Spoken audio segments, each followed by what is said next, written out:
화를 잘 내는 사람들은 특정한 심리적 패턴을 가지고 있으며 그들의 행동을 이해하면 갈등을 줄이고 효과적으로 대처할 수 있습니다.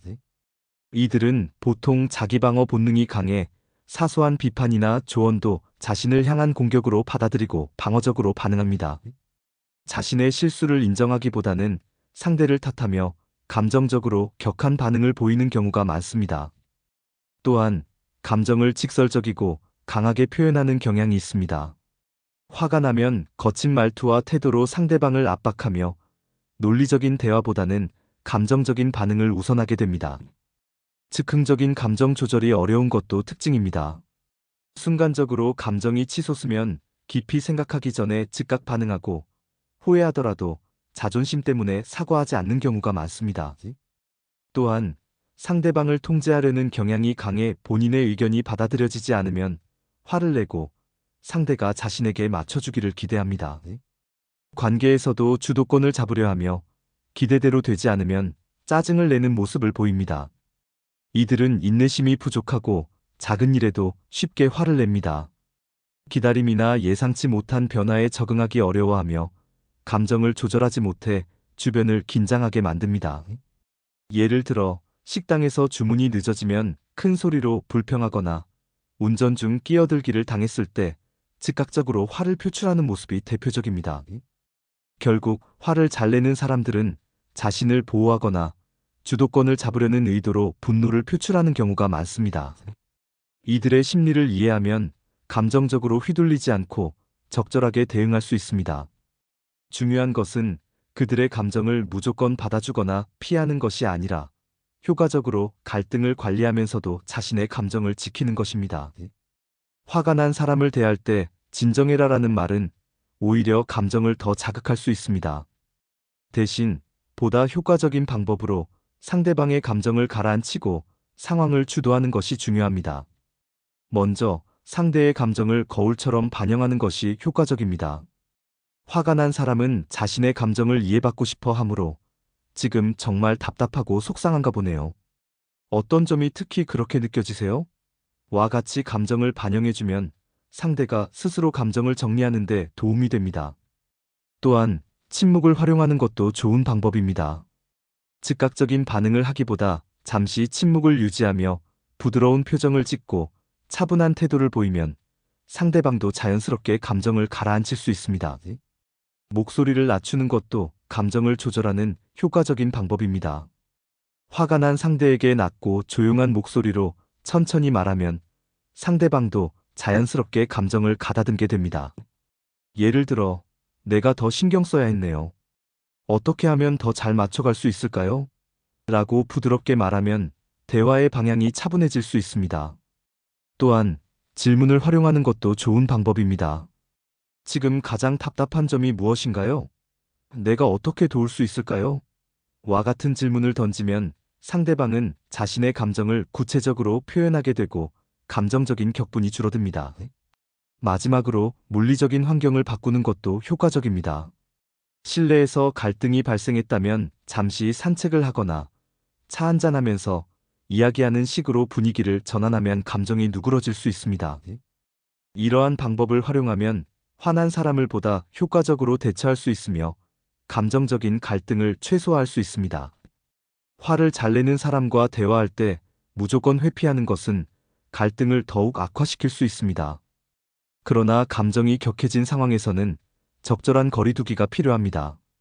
이때 중요한 것은 상대를 무시하는 것이 아니라 감정을 정리할 시간을 주면서도 대화를 이어갈 수 있도록 조절하는 것입니다. 먼저 상대의 감정을 인정하면서 대화 중단을 요청하는 것이 효과적입니다. 지금 감정이 많이 격해진 것 같아요. 저도 이 대화를 중요하게 생각하는데 잠시 진정하고 다시 이야기할까요? 라고 말하면 상대는 존중받고 있다고 느끼면서도 감정을 조절할 시간을 가질 수 있습니다. 또한 대화를 중단할 때는 언제 다시 이야기할지 명확하게 정하는 것이 좋습니다. 30분 후에 다시 이야기해요. 혹은 저녁에 차분히 이야기하면 어떨까요? 와 같은 표현을 사용하면 상대가 대화가 계속될 것이라는 확신을 가질 수 있습니다. 또한 몸을 피하는 대신 대화의 흐름을 조절하는 것도 좋은 방법입니다. 감정이 격해졌다면 화제를 전환하는 것이 도움이 됩니다. 지금은 감정이 올라온 것 같으니까 잠시 다른 이야기하고 다시 이야기해 볼까요? 라고 말하면 불필요한 충돌을 줄일 수 있습니다. 가벼운 태도로 상대의 감정을 받아넘기는 것도 효과적입니다. 지금 예민한 것 같은데 조금 있다가 다시 이야기해요. 라고 부드럽게 말하면 상대도 차분해질 기회를 가질 수 있습니다. 결국 중요한 것은 무조건 회피하는 것이 아니라 대화를 조절하는 것입니다. 상대의 감정을 인정하면서도 감정적으로 휘말리지 않는 태도를 유지하면 갈등을 최소화할 수 있습니다. 적절한 거리두기와 대화 방식 조절을 통해 건강한 관계를 유지하는 것이 중요합니다. 화가 난 사람과 대화할 때 가장 효과적인 방법 중 하나는 감정을 환기시키는 질문을 던지는 것입니다. 단순히 무슨 일 있었어? 라고 묻는 것보다 상대가 스스로 감정을 정리하고 안정감을 찾을 수 있도록 돕는 다양한 방법이 있습니다. 첫째, 긍정적인 기억을 떠올리게 하는 질문을 던지는 것이 좋습니다. 화가 난 사람은 부정적인 감정에 집중하기 쉽기 때문에 요즘 좋았던 일은 없었나요? 또는 어제는 즐거워 보였는데 무슨 일이 있었나요? 와 같은 질문을 하면 감정의 흐름이 바뀌게 됩니다. 이를 통해 부정적인 감정을 전환하고 차분함을 찾도록 도울 수 있습니다. 둘째, 논리적으로 사고하도록 유도하는 질문이 효과적입니다. 화가 나면 감정적으로 반응하게 되지만 네가 생각하는 최선의 해결책은 무엇인가요? 또는 이 상황에서 우리가 할 수 있는 것은 무엇인가요? 와 같이 질문하면 이성적으로 접근할 수 있습니다. 문제 해결에 초점을 맞추면 자연스럽게 감정이 가라앉습니다. 셋째, 객관적으로 감정을 바라볼 수 있도록 돕는 질문을 던지는 것도 중요합니다. 이 문제를 10분 후에도 같은 감정으로 받아들일 것 같나요? 또는 일주일 뒤에 이 일을 다시 생각하면 어떻게 보일까요? 와 같은 질문을 하면 감정의 강도가 줄어들면서 보다 냉정하게 상황을 평가할 수 있습니다. 넷째, 선택권을 주는 질문을 하면 상대방이 통제권을 되찾았다고 느끼며 화를 가라앉힐 수 있습니다. 지금 이야기할까요? 아니면 조금 후에 이야기할까요? 또는 혼자 해결하고 싶나요? 아니면 제가 도와줄까요? 와 같은 질문을 던지면 상대방이 감정을 조절할 기회를 갖게 됩니다. 마지막으로 예상치 못한 질문을 던지면 긴장된 분위기를 풀 수 있습니다. 화가 난 김에 매운 음식 먹으러 갈까요?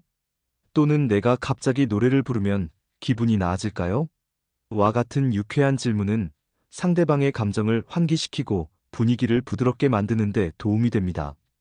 이러한 질문들은 상대방의 감정을 억누르거나 다그치지 않고 자연스럽게 감정을 조절할 기회를 주는 효과적인 방법입니다. 이를 통해 감정적으로 휘말리지 않고 원활한 대화를 이어갈 수 있습니다. 화 잘 내는 사람과의 관계에서 가장 중요한 것은 상대의 감정을 인정하면서도 나 자신의 감정을 지키는 것입니다. 화가 난 사람은 감정을 강하게 표출하며 상대를 휘어잡으려 하기 때문에 이에 휘말리지 않도록 주의해야 합니다. 이때 너 왜 그렇게 화를 내? 와 같은 말은 갈등을 악화시킬 수 있으므로 나는 이런 상황이 반복되면 힘들어집니다와 같이 남아이너스 메시지를 활용하는 것이 효과적입니다. 또한 화를 내는 사람의 요구를 무조건 들어주기보다 내 입장을 분명히 해야 합니다. 내 감정을 이해하지만 나는 이렇게 하고 싶습니다라고 표현하면 감정을 존중하면서도 관계의 균형을 유지할 수 있습니다. 감정적으로 대응하지 않고 침착한 태도를 유지하는 것도 중요합니다. 상대가 흥분할수록 더욱 차분하게 말하고 불필요한 언쟁을 피하는 것이 도움이 됩니다.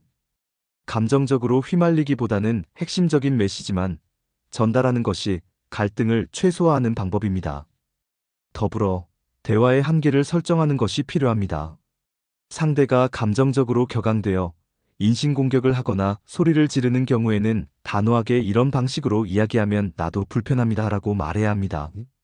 이를 통해 감정을 인정하면서도 특정 행동은 용납할 수 없다는 점을 분명히 해야 합니다. 마지막으로 필요할 때는 거리두기를 선택하는 것도 방법입니다. 만약 상대가 반복적으로 화를 내며 관계에 부정적인 영향을 미친다면 당분간 생각할 시간이 필요합니다라고 솔직하게 이야기하는 것이 좋습니다. 이를 통해 상대도 자신의 행동을 돌아볼 기회를 가질 수 있습니다. 결국 화를 잘 내는 사람과의 관계에서는 감정을 인정하면서도 나 자신을 지키는 것이 핵심입니다. 나-메시지를 활용하고 감정적으로 휘말리지 않으며 적절한 거리두기를 실천하면 더 건강한 관계를 유지할 수 있습니다. 화가 난 사람과 마주했을 때 감정을 인정하는 것은 중요하지만 단순히 공감하는 것만으로는 문제를 해결하기 어렵습니다. 상대방이 자신의 감정을 존중받는다고 느끼면서도 건설적인 방향으로 나아갈 수 있도록 돕는 방법을 소개하겠습니다. 먼저, 나는 화법을 사용해야 합니다. 너 왜 그렇게 화를 내? 라고 말하면 상대방이 비난받는다고 느낄 수 있습니다. 대신, 나는 네가 속상한 것 같아 보여라고 표현하면 상대가 방어적으로 나오지 않고 대화를 이어갈 가능성이 높습니다. 또한, 문제를 구체적으로 정의하는 것이 중요합니다. 감정이 아닌 문제 자체에 초점을 맞춰야 합니다. 예를 들어, 네가 왜 그렇게 신경질적이야? 라고 묻는 대신 프로젝트 일정이 걱정되는 것 같아. 어떤 부분이 가장 부담스러워? 라고 하면 더 건설적인 대화가 될 수 있습니다. 더 나아가 해결책을 고를 선택지를 제공하는 것이 효과적입니다. 이 문제를 해결하려면 우리가 어떤 방법을 고려할 수 있을까? 라고 물어보면 상대가 본인의 의견을 반영할 기회를 갖게 되어 감정적인 반응이 줄어들 수 있습니다. 또한 대화의 타이밍을 조절하는 것도 중요합니다. 감정이 격해진 상태에서 논의를 계속하면 갈등이 커질 수 있기 때문입니다. 이때 지금 바로 이야기하는 게 좋을까? 아니면 조금 진정된 후에 이야기하는 게 좋을까? 라고 물으면 상대가 선택권을 가질 수 있어 감정이 조절됩니다. 마지막으로 감정을 언어로 구체화하도록 유도해야 합니다. 사람들이 화를 내는 이유는 자신의 감정을 정확히 표현하는 방법을 모르기 때문입니다. 지금 네가 느끼는 감정을 3가지 단어로 표현하면 어떤 단어가 떠오를까? 라고 질문하면 감정을 정리하고 문제 해결의 실마리를 찾을 수 있습니다. 결국 감정을 인정하는 것만으로는 충분하지 않습니다. 상대방이 화를 내는 이유를 명확히 하고 감정을 풀 수 있는 구체적인 해결책을 함께 고민해야 합니다. 이를 위해 나는 화법 사용, 문제 정해, 선택권 제공, 대화 타이밍 조절, 감정 언어화 등의 방법을 활용하면 감정적인 갈등을 줄이고 더욱 효과적인 해결책을 찾을 수 있습니다. 화를 잘 내는 사람을 상대할 때 가장 중요한 것은 감정적으로 휘둘리지 않고 주도권을 유지하는 것입니다. 상대가 감정을 폭발시키더라도 우리의 대응 방식에 따라 상황이 달라질 수 있습니다. 먼저 감정보다는 행동에 집중하는 것이 필요합니다. 상대의 분노 자체에 집중하면 감정적으로 휩쓸릴 가능성이 크기 때문에 그들의 행동에 초점을 맞춰야 합니다. 예를 들어 상대가 고함을 지르면 지금 이 상황에서 차분하게 이야기할 수 있을까요? 라고 말하며 행동을 지적하는 것이 효과적입니다. 또한 감정 소모를 줄이기 위해 나의 감정을 보호하는 안전거리를 설정해야 합니다. 지나치게 감정적으로 대응하지 않고 조금 차분해진 후 다시 이야기할까요? 라고 제안하면 상황이 더 악화되는 것을 막을 수 있습니다. 상대의 감정에 무조건 공감하려 하기보다는 내가 그렇게 느끼는 이유를 조금 더 자세히 말해줄 수 있을까요? 라고 질문하는 것이 바람직합니다. 감정적으로 휘말리기보다는 논리적으로 문제 해결에 집중하는 것이 필요합니다. 특히 상대가 비난할 때는 네가 그렇게 생각할 수도 있겠지만 이 부분을 객관적으로 살펴보자 라고 대응하면 감정적인 대화가 논리적인 방향으로 전환될 수 있습니다. 무엇보다 상대방의 분노를 나의 문제로 받아들이지 않는 태도가 중요합니다. 상대가 감정을 표출한다고 해서 그것이 나의 잘못이라고 생각할 필요는 없습니다. 상대의 감정과 나를 분리하는 연습을 하면서 감정적으로 거리를 두는 것이 필요합니다. 결국 감정적인 폭풍 속에서도 중심을 잡고 차분한 태도를 유지하는 것이 핵심입니다. 감정에 휩쓸리지 않고 행동을 조절하면 건강한 인간관계를 유지할 수 있습니다. 긴 영상 끝까지 시청해주셔서 감사합니다. 구독과 좋아요 알림 설정은 저한테 큰 힘이 되고 있습니다. 이상 지혜의 관계였습니다. 다음에도 좋은 글로 찾아뵙겠습니다.